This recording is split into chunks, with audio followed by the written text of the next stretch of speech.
We got a lot of great podcasts for you this week. In addition, the world also seems like it's on fire. And remember that Podcast Review is your one-stop shop for all things podcasting. Every week we dive into the latest episodes, hottest trends, and biggest stories in the new media era. This week's episode has us focused on censorship, geopolitics, psychedelic experiences, and life-threatening stories. Don't miss out and hit subscribe for your weekly dose of podcast updates.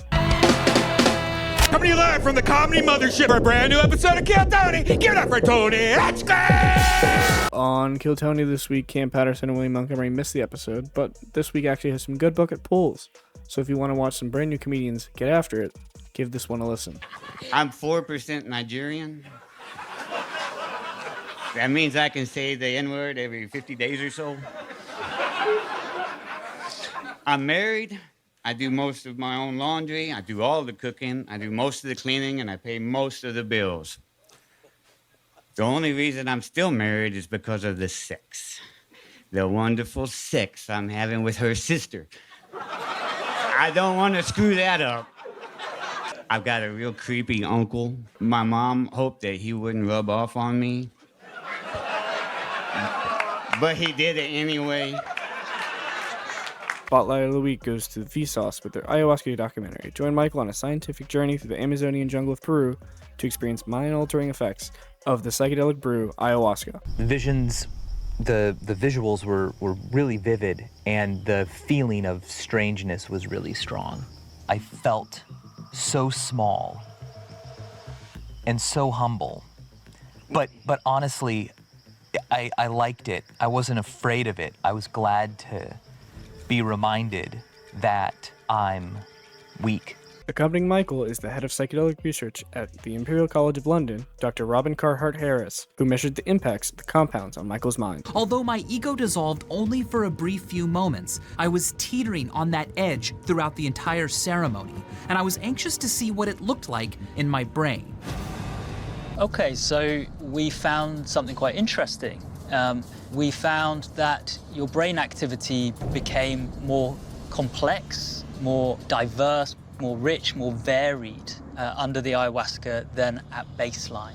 The president of Ukraine joins Lex Fridman this week in an eye-opening conversation that is one that gives a real insight into the most important issue surrounding today, which is the end of the invasion of Ukraine by Russia. Lex Fridman gets a current perspective from Vladimir Zelensky on how to rebuild and protect Ukraine's future. The audio in this podcast is also translated between 3 languages, so you're going to see that it's going to be a bit off.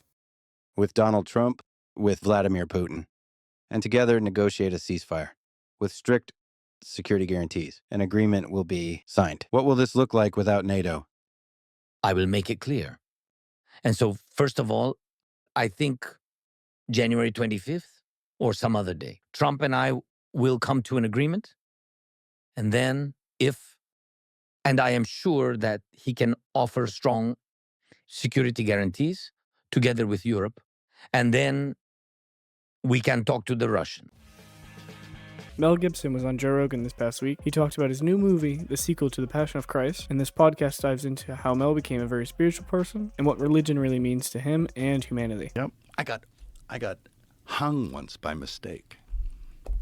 I was on a film set, and I had my neck in a noose, and I was directing the film. So I'm on a ladder, and I'm like, so I'll just be hanging here like this, man. And then the next thing I knew, I was waking up. I was on the floor, and there were all these people standing over looking at me, and I'm saying, what are you people doing? Get to work. It was like, and they said, well, you hung yourself. I said, whoa, you're kidding me. It happens in an instant, and you don't know it. It wasn't painful, nothing. I was just gone. Well, you probably got choked out. Yeah, choked out by the noose. And then they grabbed me by the legs and got the rope off. And Jesus. Like during Braveheart, it was like, oh, really? Yeah. Oh, wow. This episode's podcast of the week goes to the Joe Rogan Experience with Mark Zuckerberg. This conversation was a fascinating one where Mark Zuckerberg explained what happened to Facebook when it came to censorship and freedom of speech during COVID and beyond.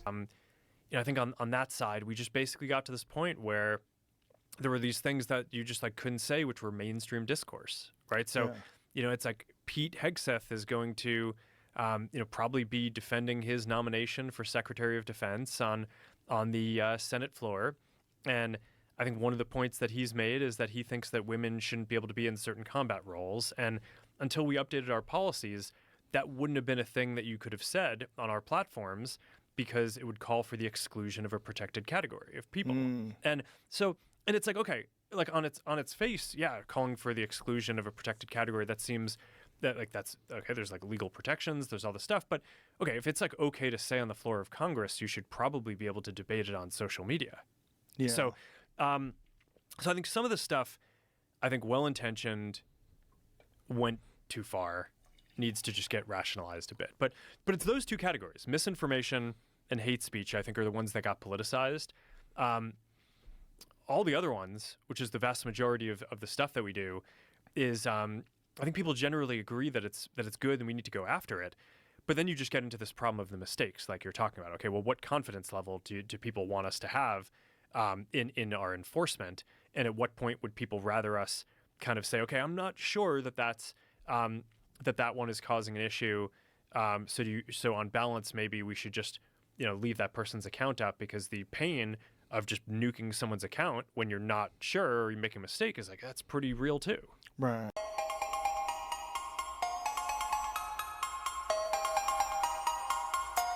Theoretically, you're basically moving into the future, I guess.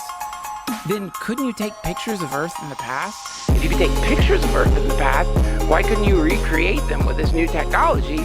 There's your time machine.